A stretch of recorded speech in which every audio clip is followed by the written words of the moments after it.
Pegue sua Bíblia comigo e abre Mateus 5.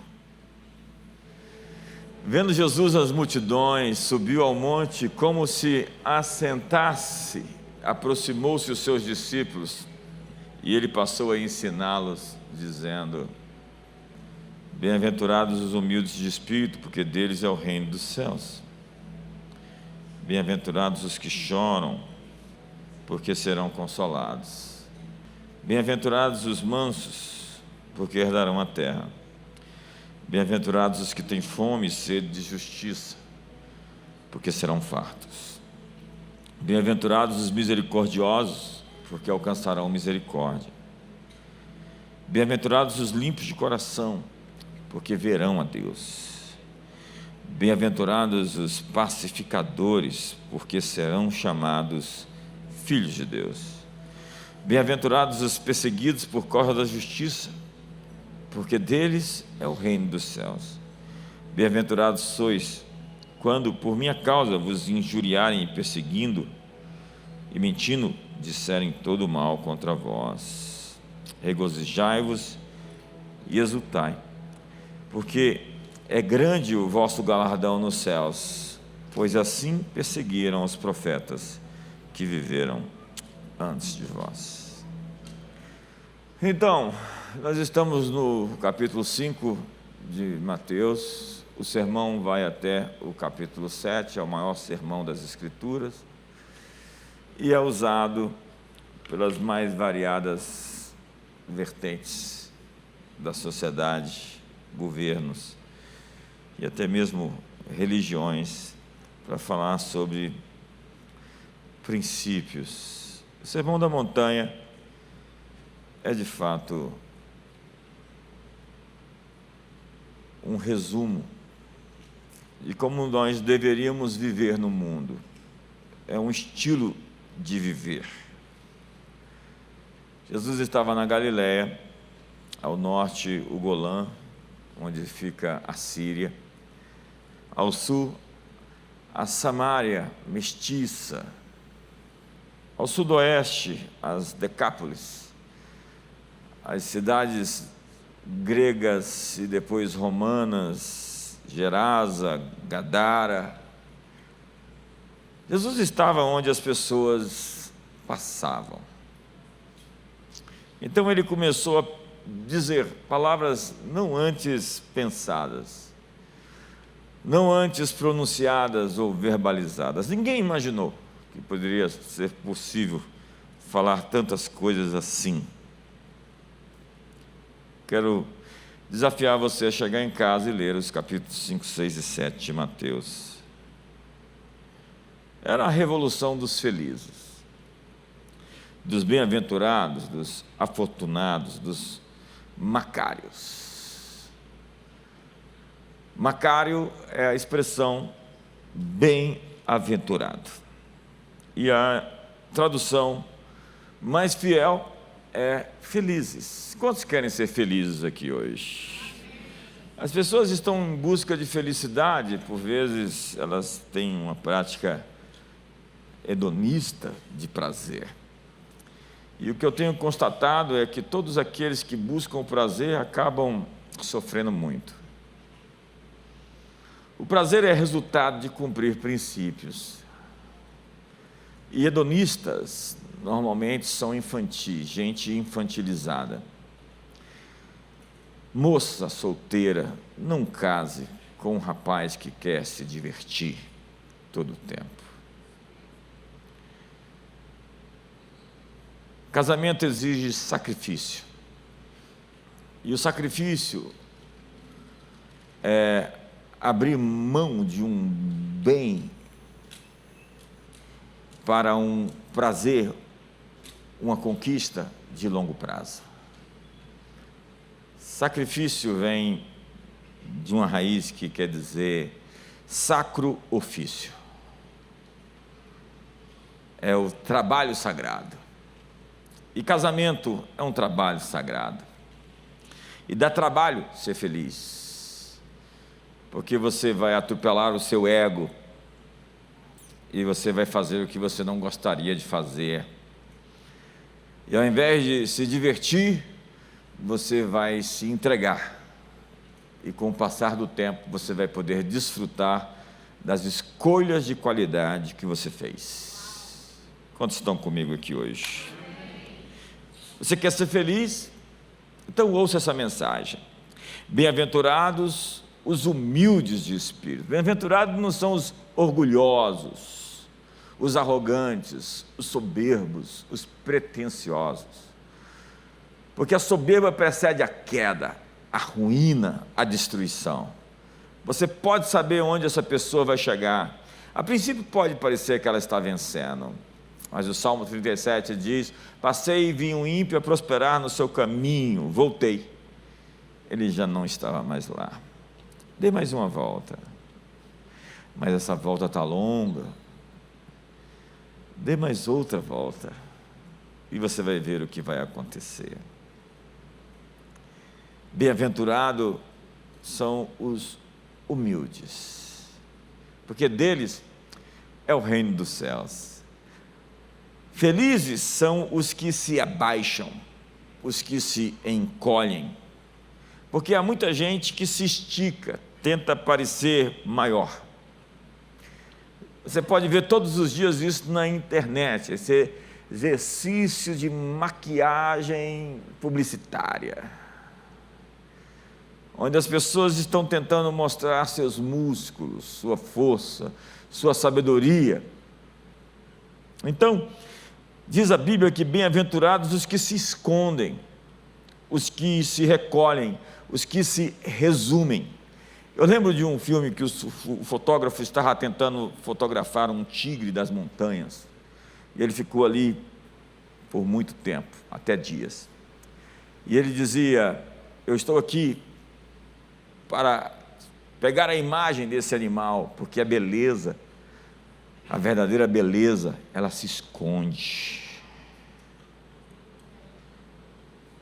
Ela não é vulgar. Ela não é exibicionista. Você pode ver que toda tentativa de demonstrar, de aparecer, de exibir, acaba ficando feio.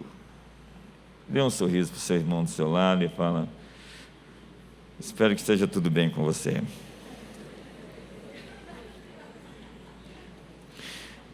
Essa coisa é uma contracultura, é uma contratendência, é uma contramaré. Os bem-aventurados em nosso mundo são os independentes, os presunçosos, os indiferentes, os autossuficientes. Hoje, bem-aventurados não são os pacificadores, os humildes, os misericordiosos, os mansos. Esses são os fracos, débeis, incapazes de reagir, são os otários. Mas para Jesus, se você quiser ser feliz de verdade, você tem que aprender a se prostrar, se render, se entregar e depender. Porque vencer sempre é para os fracos. Porque às vezes você só vence quando você entrega. Você, moço, gosta de ganhar todas as discussões. Fica sabendo que você está perdendo o coração das pessoas. Alguém em casa?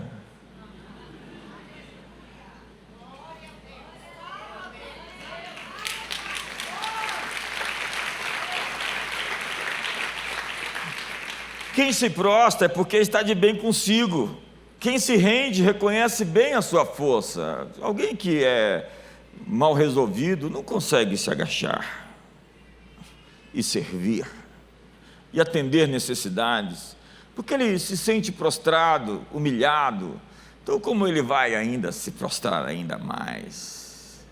Mas para quem vive de maneira ereta, erguida, e tem uma boa opinião sobre si mesmo, não existe problema de chegar e: me desculpe, eu quero lhe pedir perdão. Depois você volta à sua posição e segue de cabeça erguida.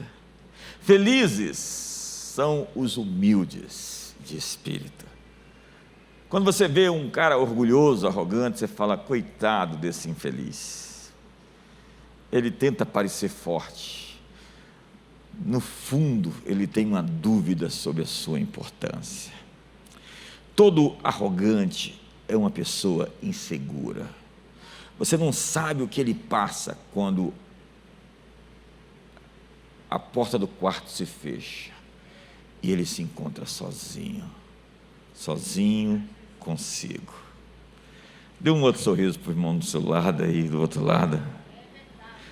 A humildade é a maior força de caráter de uma pessoa. Não existe um dom tão primal, tão basal, tão importante como a humildade. Jesus disse: o meu coração é manso e humilde. Humildade, no entanto, não é negar sua força, mas reconhecer seus limites, suas fraquezas. Então, felizes são aqueles que reconhecem seus limites. A palavra pobre de espírito é pitsokos, aquele que se abaixa. É a imagem mental de um mendigo abaixado ao chão procurando um donativo. Ser humilde de espírito, portanto, é ser consciente da sua indignidade, é admitir sua necessidade espiritual, é a vocação à dependência total de Deus. Bem-aventurados os que estão conscientes da sua necessidade de graça. Eu tenho visto muitos legalistas na igreja. Esse ano, no mês que vem, eu faço 30 anos de ministério pastoral, e eu já vi tanta coisa. E normalmente essa gente legalista, elas vão precisar da graça ali na próxima curva. Passa algum tempo, elas vão ver que a força do braço delas não consegue girar as chaves da vida, e que ela vai precisar ser humilde de espírito. Ela vai precisar da força de Deus, porque a força dela não é suficiente. Hoje há tanta gente tentando parecer humilde. Eu, na verdade, prefiro o arrogante declarado do que o falso humilde. O falso humilde faz assim, aquelas plásticas, aquela tentativa de parecer, ser ou parecer, eis a questão. C.S. Lewis diz que um homem nunca é tão orgulhoso quando adota conscientemente uma atitude de humildade, porque a falsa humildade é puro orgulho. Agostinho de Hipona dizia: simular humildade é ser soberbo. O orgulho não é grandeza, mas inchaço, e o que está inchado parece grande, mas não é sadio. Nós precisamos de uma humildade sincera. Sincera é sem cera. A palavra sincera tem uma origem etimológica que fala das máscaras que eram feitas de cera. Então, ser sincero é ser sem máscara. Tem gente com casca de humildade, com esboço, silhueta, aparência de submissão, de modéstia, mas é aquela história. Há muita gente presa nesse loop, porque o orgulho fez dos anjos demônios.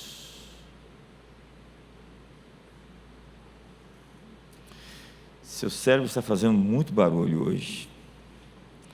É a história de Narciso, que se apaixonou pelo próprio reflexo de sua nascente, que morreu frustrado por um amor próprio que nunca podia ser consumado. Hoje tudo virou narcisismo, né? Mas o que tem de gente que só tem olhos para si mesmos, e um homem que não se ama de verdade, não vai amar a sua esposa e os seus filhos, porque narcisismo não é amor próprio. Narcisismo é carência afetiva. Então ele precisa todo o tempo ser validado, todo o tempo ser aplaudido, todo o tempo ser celebrado, todo o tempo tem que ser o rei, o centro da festa. A festa só é boa se eu estiver no centro. Esses dias eu mandei uma mensagem para alguém, falei: você está fazendo um grande trabalho, parabéns. Quando você olhar para trás, eu estou logo depois de você, estou te seguindo. Ninguém quer ficar em segundo, a gente quer ser o primeiro, o campeão, lá no pódio. E quando a gente não consegue celebrar as coisas boas que as pessoas estão fazendo, nós somos tomados por outro sentimento, fruto do orgulho, a inveja. E o antídoto da inveja é celebrar aquilo que as pessoas estão fazendo bem feito e dizer: parabéns, estou logo atrás de você.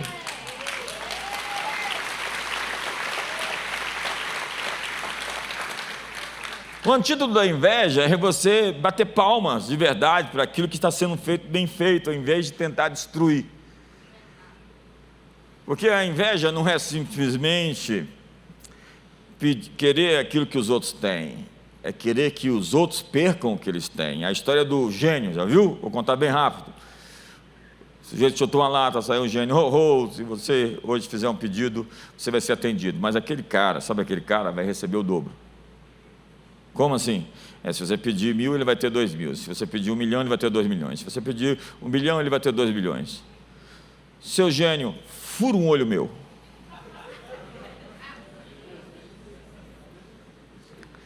Essa gente é enamorada de si mesma, hipnotizada pela sua própria imagem, cadochante, chequinosa, autoglorificada, fascinada pela visibilidade dos holofotes, pela popularidade, pelo prestígio, pela posição, pelos status, pelo glamour.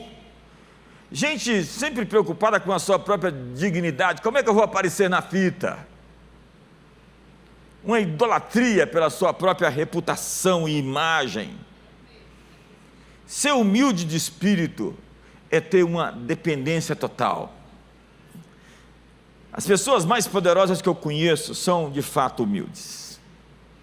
É aquele filho daquele latino aqui, vizinho nosso, que chega para o papai e fala: papai, quando eu crescer quero ser igualzinho ao senhor.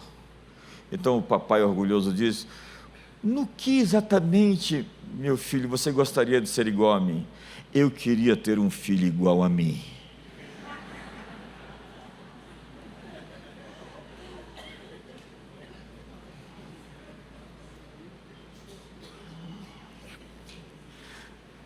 Mas a humildade só vem com a maturidade. E o problema é que às vezes a idade chega e a maturidade não. E os rapazes continuam querendo se divertir. São adolescentes de 90 quilos, com 50 anos. Tá um silêncio aqui hoje, né? Deixa eu correr, porque eu estou só na primeira, são 8. Bem-aventurados os que choram, porque não serão consolados, ou porque serão consolados.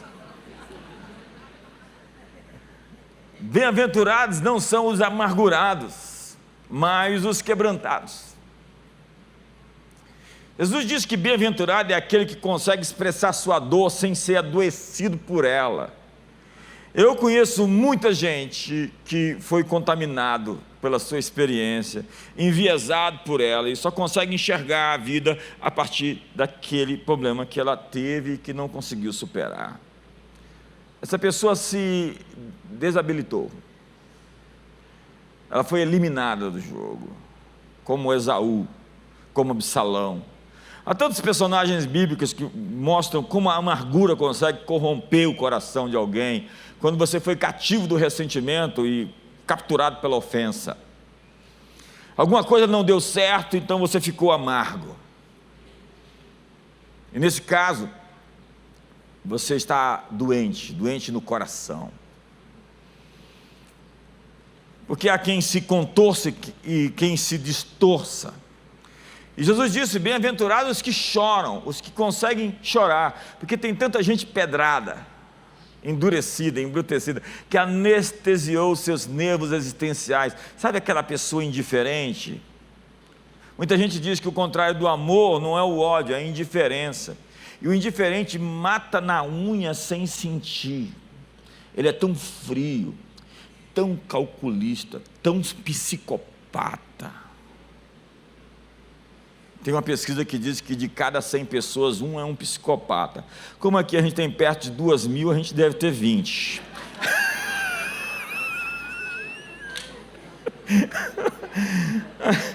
Ai, Jesus, por que eu fui falar isso? Bem-aventurados que choram, porque essa é a vocação humana. A vocação humana da sensibilidade. Felizes são as pessoas batizadas em quebrantamento, os que vivem com paixão, que lamentam sua fragilidade, que choram sua própria desventura, com gemidos que intercedem no clamor de quem busca em Deus o seu socorro. Jesus chorou, mesmo sabendo que ia ressuscitar Lázaro. Em Romanos 8 diz que a criação geme e aguarda a revelação dos filhos de Deus, e diz que nós gememos aguardando a redenção dos nossos corpos, e que o Espírito geme, o Espírito Santo, com gemidos inexprimíveis, intercedendo por nós. Mas tem gente que não tem mais coração, não tem coração para sentir, para chorar, para se quebrantar, porque está duro, feito pedra, petrificado pela dor que sentiu, e não quer mais sentir, se anestesiou. Não sofre porque não tem mais alma.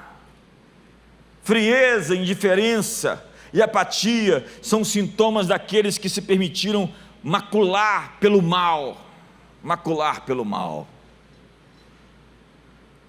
A coisa mais importante que está acontecendo nesse momento está acontecendo dentro de você. E a felicidade é uma emoção muito elaborada. Para Jesus, a felicidade transcende as circunstâncias, ela é construída interiormente. A felicidade é espiritual, é mística, é transcendente, é alimentada pela obediência e que se revela mesmo em momentos de despojamento de prazer. Feliz é o homem que em ti confia, diz o Salmo 84. A felicidade surge, portanto, como um tesouro não material, que nem a traça, nem a ferrugem pode corroê-la e ninguém pode roubá-la. Na mensagem de Jesus, felicidade não é confundida com prazer. Para muita gente falta fazer as contas, porque há muitos irresponsáveis que tentam de alguma maneira sentir-se felizes por algum tempo, fazendo todos infelizes à sua volta. É incrível como o prazer irresponsável se transforma em sofrimento a longo prazo. Assim, a infelicidade é provocada pelo imediatismo. Bem-aventurados que choram, porque no final de tudo, Deus enxugará os seus olhos de toda lágrima. Os que choram são felizes, porque cada uma das nossas lágrimas foram contadas, contabilizadas. Então diz o salmista: contaste os meus passos, quando sofri perseguições, recolheste as minhas lágrimas no teu odre, não estão elas inscritas no teu livro? Terceiro, bem-aventurados os mansos, porque eles herdarão a terra. A palavra praus, mansidão, tinha um uso especial no mundo grego antigo. Ela era aplicada a um animal que tinha sido amansado. Lembra de Moisés? Ele não estava pronto para ser o grande líder de Israel. Ele matou um homem no Egito, ficou 40 anos mudando de temperamento. Então diz a Bíblia que Moisés se tornou o homem mais manso de toda a terra. E mansidão não é passividade. Diz a Bíblia que José ficava contando as peripécias dos seus irmãos para o seu pai Jacó, e que ele teve um sonho e ia se tornar o grande rei, o vice-rei, o grão-vizir, mas ele passou por 13 anos de desatinos, de perdas, de prejuízos, para treinar o seu caráter para a posição que ele deveria ocupar. Deus estava amansando o seu orgulho. Quantos estão comigo aqui hoje? Olha para o seu irmão e diga: Deus pode estar amansando você também. Mansidão não é um temperamento suave e inato. Mansidão é autogoverno. Tem gente que fala assim: olha lá que sujeito mais humilde, manso. Não, ele é lerdo.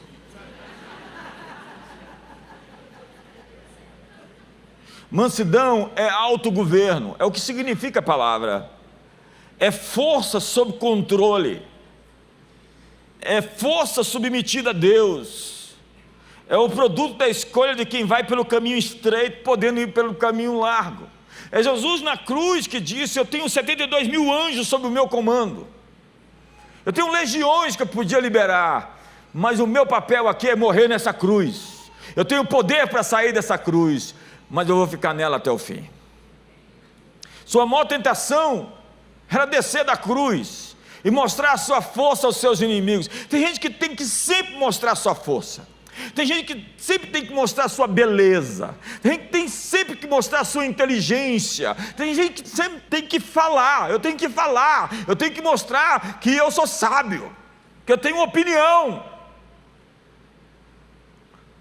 Domínio próprio é a vocação do autocontrole, porque melhor é o homem paciente do que o guerreiro, mais vale controlar o seu espírito do que conquistar uma cidade.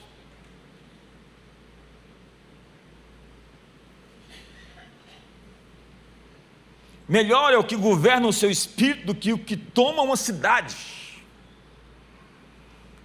Felizes os mansos, porque eles herdarão a terra. Quantos querem herdar a terra? Nós não sabemos se uma pessoa é humilde até que ela tenha poder nas mãos. E há pessoas que se transformam por tão pouco. Eu já vi isso tanto aqui, 30 anos, eu já vi cada coisa. Gente que tem uma conquista assim, pequena, e já muda, já fica inacessível, já cria um personal space.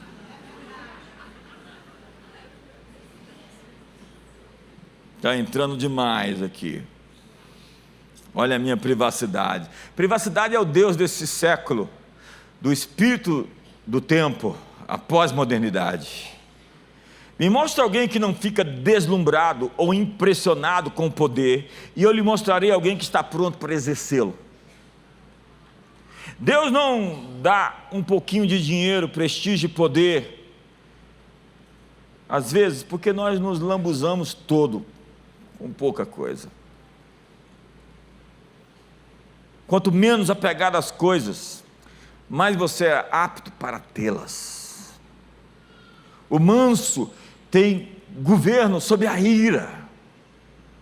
Eu vejo homens irritados, que perdem a frente, que xingam, que gritam, que falam mais alto, que até são violentos.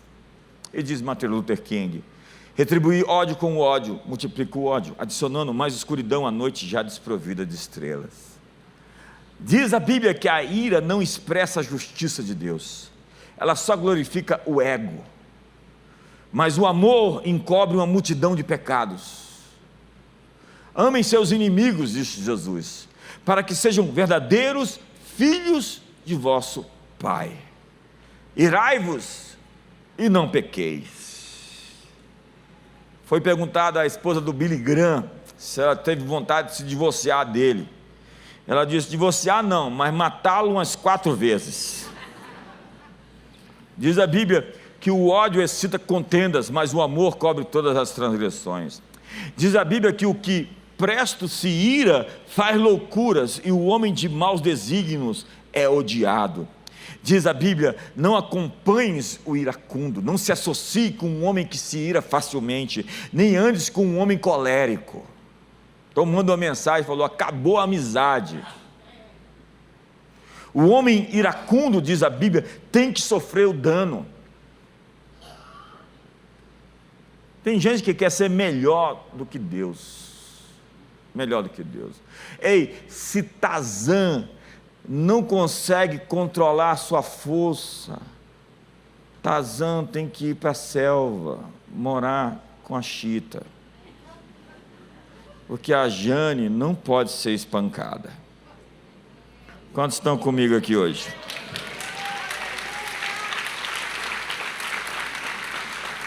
Ele tem que permanecer na selva sozinho até que ele possa provar ser gentil com os seres humanos. Tarzan deve permanecer na selva e viver entre os outros gorilas. Outros gorilas. Ao fartar-se de afronta, dá a face ao que te fere, você se torna uma pessoa poderosa. A glória do homem é perdoar as ofensas. O que o diabo quer é pegar você, fisgar você pela ofensa, e você ficar amargurado, ressentido, querendo dar o troco. Mas quando você libera seu coração e perdoa, você é maior. Quantos são maiores aqui hoje? Quantos querem ser maiores do que a crítica, do que a calúnia, do que a difamação que é feita contra você? Quantos me ajudam aí hoje? Mas se você magoa, ressente, você fica do lado do inimigo. Há quem tente fazer o trabalho de Deus com a estratégia do diabo. Quarto, eu tenho que correr. Bem-aventurados os que têm fome e sede de justiça, porque eles serão fartos. E a palavra fome, nessa bem-aventurança, é a mesma palavra usada por Mateus, no capítulo 4 de Mateus, é claro, ao Jesus teve fome, depois de 40 dias no deserto de jejum. Felizes os que têm um coração faminto por justiça, pois serão destinados a conhecer uma transcendente satisfação e paz, eles serão fartos. Feliz é o que não aceita o que está errado como padrão final, normal e irreversível. Moisés, como eu disse, era o homem mais manso dos homens, quando se tratava de injúrias contra ele, mas sua ira queimava como fogo contra a irreverência para com Deus. Essa é a vocação da justiça, porque amaste a justiça, odiaste a iniquidade.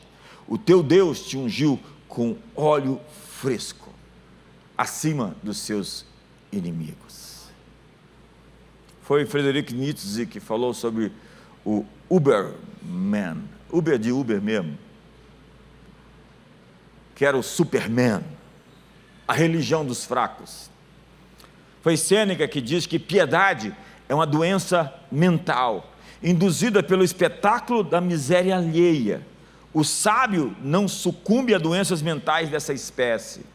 Foi Hitler que pegou tudo isso e exterminou todos os fracos, aparentemente fracos, doentes, débeis, e os judeus.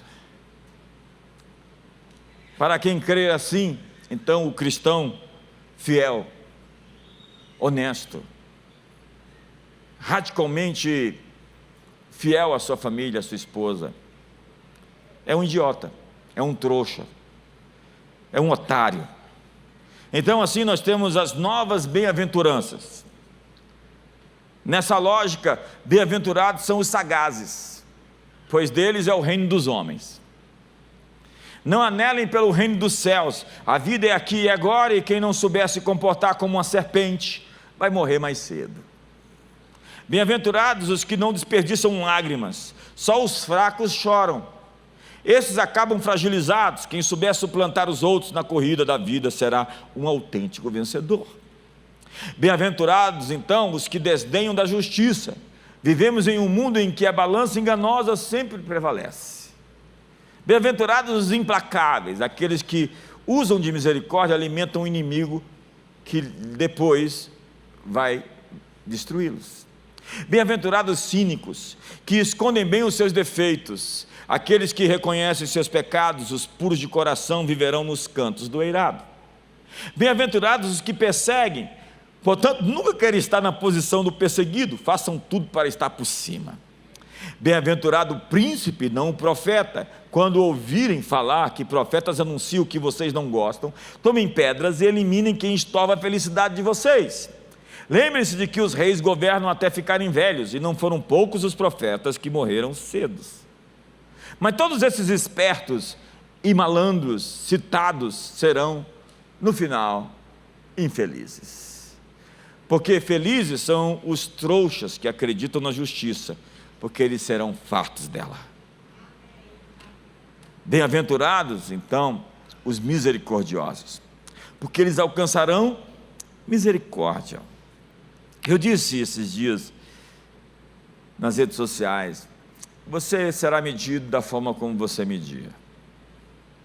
A Bíblia não diz para você não julgar. Você pode julgar, você só tem que saber que você será julgado com a medida que você julgou. Quantos estão comigo aqui hoje? E as pessoas medem as outras pelo aquilo que tem no seu coração. É incrível como elas acusam os outros por aquilo que elas são. Judas entregou Jesus pelo dízimo das 300 moedas, dos denários, que aquela mulher colocou os perfumes sobre o corpo de Jesus, e Judas foi aquele que começou dizendo: podia dar para os pobres. Dias depois, ele vendeu Jesus por 30 moedas. É incrível que os fariseus, eles acusavam Jesus de expulsar demônios por Beelzebu, mas era justamente Beelzebu que estava incitando eles a se tornarem aqueles religiosos frios. O senhor das moscas, Baal-zebub, estava sob o controle das emoções e das motivações dos fariseus, e eles acusavam Jesus de estar sendo influenciado por aquele espírito que os influenciava. Então, quando você vê críticas, perceba muito bem qual é o motivo por detrás daquilo que se fala. Esses dias eu falei para o Cláudio Duarte: Cláudio, 80% do que fala mal da gente é inveja, e 20% é porque a gente tem que melhorar mesmo.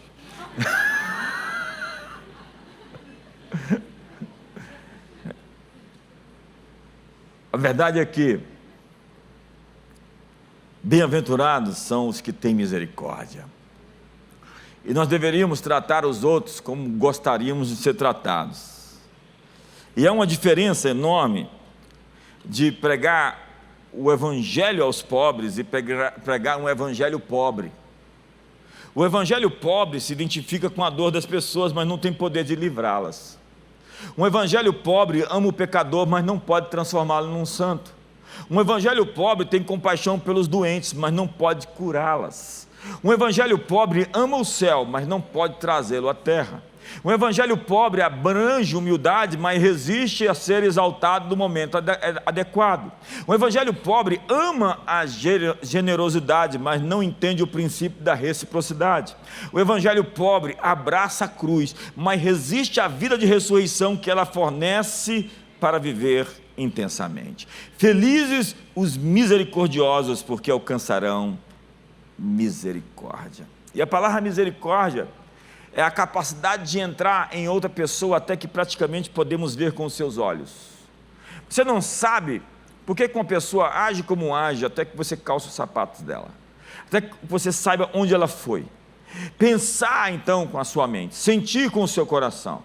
Nós somos chamados para ser gente, suficientemente gente, mas tem gente que se desentizou.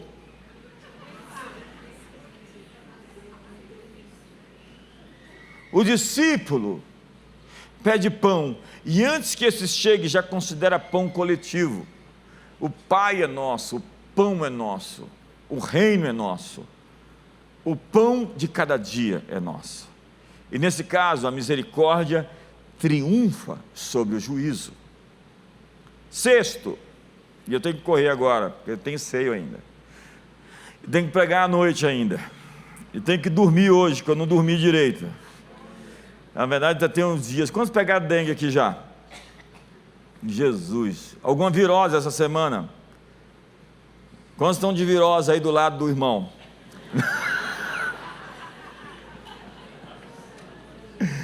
Bem-aventurados os limpos de coração, porque verão a Deus. Eu gosto do que diz J.B. Phillips na paráfrase que ele faz do Novo Testamento, que diz: bem-aventurados os absolutamente sinceros. Limpo de coração nessa bem-aventurança não se refere à perfeita justiça de vida, mas à pureza de uma devoção sincera. Devoção sincera. A gente conseguiu falsificar tanta coisa, que até um glória a Deus que alguns dão, não é glória para Deus, é glória para si, porque está tentando chamar a atenção. Até o falar em línguas virou uma disputa para ver quem fala em línguas mais difícil, mais bonito. Então você sabe que alguém está ali no meio dando glória a Deus, e o glória a Deus é...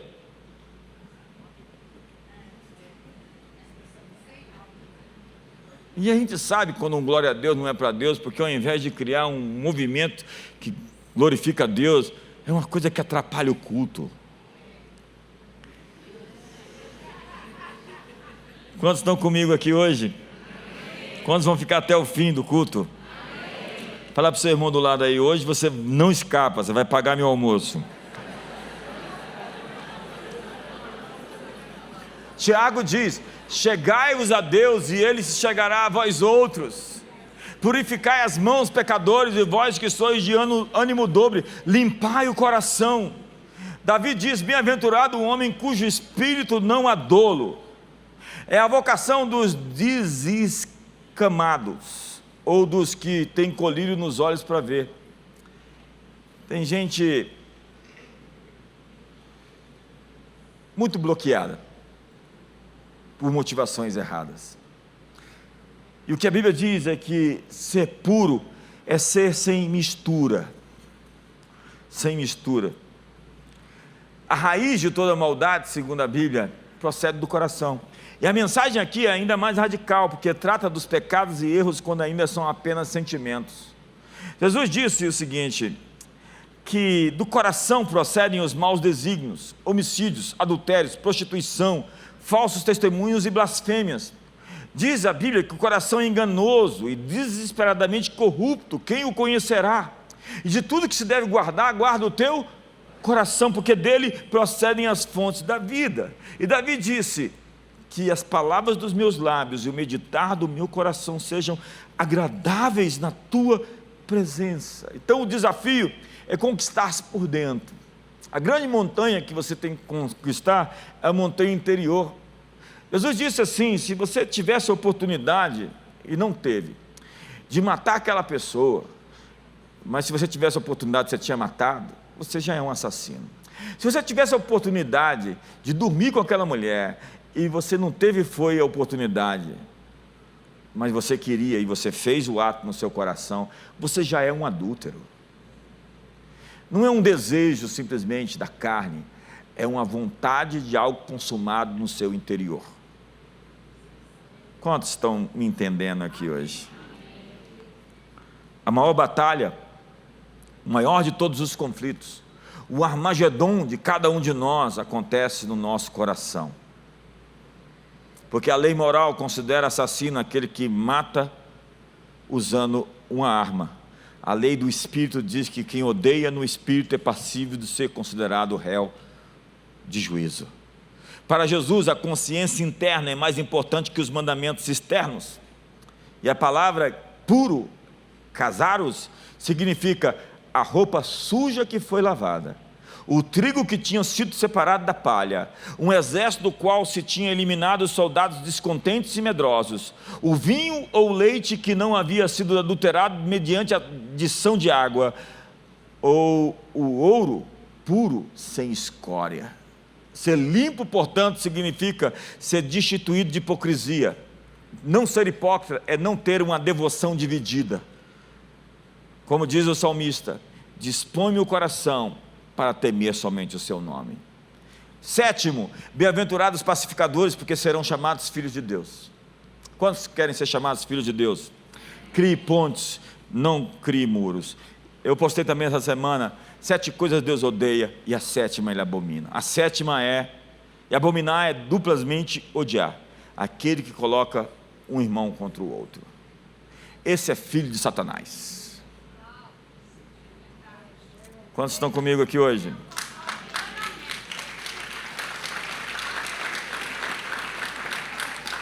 Essas palmas estão tímidas hoje. Essa parte não foi. Feliz é aquele que vive a fim de promover a paz. Feliz é aquele que levanta a bandeira da reconciliação. Ele será chamado filho de Deus. Feliz é aquele que chama os que brigam para o abraço e para a paz. Assim, os verdadeiros filhos de Deus são servos da paz. É a vocação dos pacificadores. Hoje, nossa espiritualidade é tão competitiva. Nós nos sentimos intimidados pelo avanço dos outros. Mas a figura da paz na Bíblia não é de 2 ovelhas deitadas, mas de um leão e de uma ovelha comendo palha. Pacificação, então, é força, não fraqueza. Porque o estilo de vida de guerra é muito estressante. Tem gente que vive todo o tempo tensionado e tensionando. Não dá para viver assim com a mulher rixosa, todo o tempo brigando, e quando não tem o que brigar, vai para frente do espelho para brigar com si mesma. Se você quer ser feliz, diz Jesus, seja um conciliador, um mediador da paz. Diz a Bíblia: para o monte Sião correrão todas as nações, pois de Sião sairá a lei, e de Jerusalém a palavra do Senhor. E ele julgará as nações e será o árbitro de povos numerosos. Eles transformarão as espadas em arados e as suas lanças em foices, e nunca mais as nações farão a guerra. E por fim, eu senti o ronco da barriga mais alto que esse ar aqui. Bem-aventurados os perseguidos por causa da justiça. Tem gente que diz que está sendo perseguido por causa de Jesus. Não, você está sendo perseguido por causa dos seus pecados. Bem-aventurados os perseguidos por causa da justiça, porque deles é o reino dos céus. Então a Bíblia diz que esses pacificadores, misericordiosos e limpos de coração serão perseguidos. É uma promessa. É quando a maldade se torna currículo. Bem-aventurados, então, para muita gente, são os mentirosos, que conseguem manter a opinião pública a seu favor, mesmo que para isso tenham que puxar o tapete e fazer de degrau a cabeça de outras pessoas. Para muitos, os perseguidos são os bobos, mas para Jesus, e eu termino com isso, o injuriado, caluniado, agravado, insultado, que exulta na luta, entrou para um clube especial, um clube exclusivo, uma galeria de heróis da fé, de profetas e de apóstolos. Jesus termina dizendo: porque assim perseguiram os profetas antes de vocês. Então, quando você é perseguido por ser um irmão, um cristão, por viver os valores do Evangelho, você está junto com Paulo, que foi decapitado, com Isaías, que foi cerrado ao meio, com Pedro, que foi crucificado com a cabeça para baixo, com Ezequiel, com Zacarias, com Malaquias, com Jeremias. Você faz parte de um grupo seleto de Deus, daqueles que viveram a implicação de fazer a coisa certa e por isso serem criticados e odiados. Fique de pé.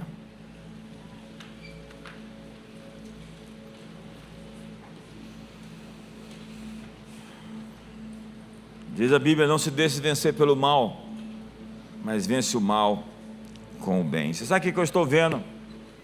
Para terminar, o bem e o mal estão polarizando. O mal nunca foi tão radical, tão ousado na sociedade.